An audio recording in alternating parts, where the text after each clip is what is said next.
ምን ማድረግ እንደሚገባቸው በጣም ይቸገራሉ። ምክንያቱም ገንዘብ የላቸውም። ሴትዮዋ ጸበል ቦታው ሁሉ ይደውልልኝ። ሰላም ጤና ይስጥልኝ ውድ አቻሪ ሚዲያ ተከታታዮች፣ ዛሬ ደግሞ ለየት ባለ ሁኔታ በመረጃ መጥቻለሁ። ዛሬ ይዤላችሁ የመጣሁት መረጃ ከዚህ በፊት በሚዲያ ላይ በተለያዩ ማህበራዊ ድረገጾች ላይ እንደተመለከታችሁት የጋዜጠኛ ሶፎንያስ ዋሲሁን ጉዳይ ሁሉም ሰው በሚባል ደረጃ ይታወቃል። የነበረው ሁኔታ ሁላችሁም ማትረሱት ነውና ዛሬ ደግሞ በተለይ ከትላንትና ጀምሮ በማህበራዊ ድረገጽ ላይ የተለያዩ መረጃዎች እየወጡ ነው። ሁላችሁም እንዳያችሁት ጌጡ ተመስገን አውጥቶታል፣ ጉርሻ አውጥቶታል፣ እነዚህና ሌሎችም አውጥተውታል። እኔ ደግሞ ትንሽ ተጨማሪ ነገር የያዘ መረጃ ላቀብላችሁ ነው። እንግዲህ ተጨማሪ መረጃ ያገኘሁበት ዋናው ምክንያት ምንድነው? ስልክ አንስቼ ይሄንን መረጃዎች ስመለከት ከዚህ በፊትም በስልክ ይደውልልኝ ነበረ፣ ጸበል ቦታ ሆኖ ሁሉ ይደውልልኝ ነበረ እና ስለዚህ ደወልኩለት። በደወልኩት መሰረት ደግሞ ብዙ ነገር አለኝ፣ ብዙ ነገር አወራኝ። በሰዓቱ የደወልኩለት ጊዜ እሱ የነበረው ሃሌሉያ ሆስፒታሎች ደግሞ እርዳታ ያደረጉለት ነበር። ሃሌሉያ ሆስፒታል ደግሞ በጣም ጥሩ ሰዎች ናቸው። ከባለቤቷ ከወይዘሮ የትናየት ጀምሮ ሰራተኞቹ በሙሉ በተለይ የኛ ጓደኞች በሙዚቃው ዓለም ያሉ ችግር ሲገጥማቸው ሁልጊዜ እንደረዱን ነው እና ሃሌሉያን አስቀድሜ ያመሰግናለሁ። እና አሁንም ይሄ ልጅ ብድግ ብሎ ሄዶ ሕክምና እንዲሰጡት ነበር የጠየቀው። ዓለምንም ማንገራገር ሕክምና እያደረጉለት ነበር። እኔ ስደውልና እዛው ነው ሲያወራኝ ምንድነው የሚለው፣ እኔ አሁን ህመም ተሰምቶኛል፣ ከጸበል ቦታ መጥቻለሁኝ፣ ስላመመኝ እዚህ ሆስፒታል ደግሞ እርዳታ እየተደረገልኝ ነው። ነገር ግን አንዳንድ ችግሮች አሉ፣ የገንዘብ ችግር አለብኝ። በሁለተኛ ደረጃ ደግሞ እኔ ድኜ ከወጣው በኋላ ብዙ የምናገራቸው ነገሮች አሉ። በተረፈ ብዙ ነገር ያጫወተኝ ነገር አለ።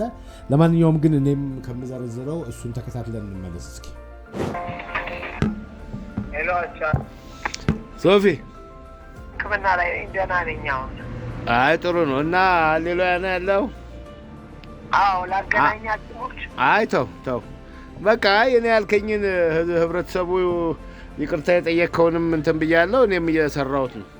ፎቶ ለቅቄያለሁ። ታምሜ ፊቴ ፎቶ ፌስቡክ አይቼዋለሁ እኮ። ምንድነው ህዝቡን ምንድነው ያልከው የምትለው?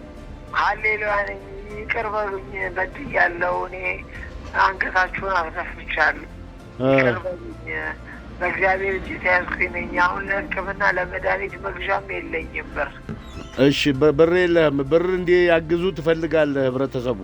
ሕክምና እንዲያሳክሙኝ እኮ ሕክምና እንዲያሳክሙ ገንዘብ ያስፈልገኛል ነው የምትለው? አዎ በቃ ይሄ ብቻ። ህብረተሰቡ ደግ ነው። አንተ ይቅርታ ጠይቀሃል። እንደገና ደግሞ በጽሁፍ ላይ እንዳየሁት ልዳን እንጂ ብዙ የምናገረው አለ ብለሃል። አዎ በጣም ብዙ ሚስጥር ማውጣት አለ። አሃ ነው።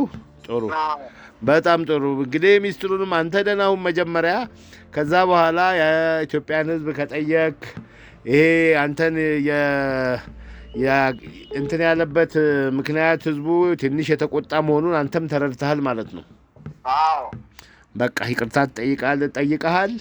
ህብረተሰቡን ደግሞ አሳክሞህ ነገ ከነገ ወዲያ ወጥተህ በሰላም እንደገና ለህብረተሰቡ የምናገረው ሚስጥር አለኝ በማለት ነው አንተ አሁን ሕክምናውን አስቀድመህ የጠየቅከው ማለት ነው።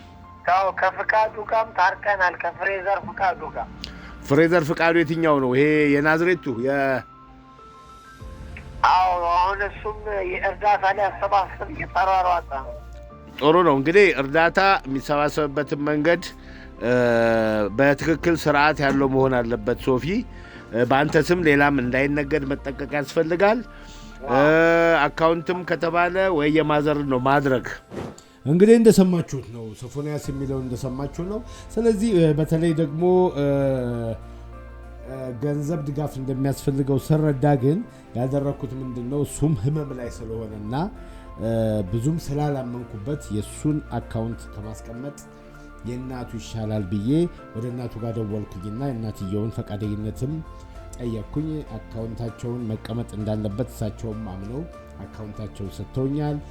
ምንድነው እንግዲህ በዋናነት ምንድነው እኚህ እናት ሶፎንያስ በተለያየ ቦታ ሆኖ የተለያየ ቦታ እየሄደ አንዳንድ ጊዜ ስልክ ይደወልባቸዋል። ዛሬ እዚህ ነው ያለው እንደዚህ አይነት ሁኔታ ውስጥ ገብቷል ምናምን ሲባሉ እኚህ እናት ሮጠው መድረስ አይችሉም። ከደረሱም በኋላ ምን ማድረግ እንደሚገባቸው በጣም ይቸገራሉ። ምክንያቱም ገንዘብ የላቸውም። ሴትዮዋ ወይዘሮ ሰላማዊት ህሩይ ይባላሉና በእውነት እያለቀሱ ነው የነገሩኝ። በጣም ልብ ይነካል፣ ስሜት የሚነካ ነውና እኚህ ሴት ከዚህ በፊትም ችግር በገጠመ ጊዜ እኔ ሳገኘው ወደ ቤተሰብ ተደውሎ ነበረ። አብሮኝ ያለ ልጅ ደውሎ ሲነግራቸው ቦሌ አካባቢ ነበር እሱ ያለው። እኔም እዛ ድረስ ተብዬ ሄጄ ወደ ቤተሰብ ሲደወል በምን ይምጡ እኚህ ሴት እንኳን ኮንትራት ታክሲና ራይድ ይዞ ሊመጡ የላቸውም። በቃ በጥቅሉ ምንም የላቸው፣ ገንዘብ የላቸውም፣ አቅም የላቸውም። እና ስለዚህ አሁንም ቢታመሙም ችግርም ቢገጥምበት ሴትዮዋ ሮጠው ለመድረስ ሆስፒታል ለማስገባት የሚፈልገውን ለማቅረብ ለመንከባከብ ምን ለማለት ገንዘብ ያስፈልጋል።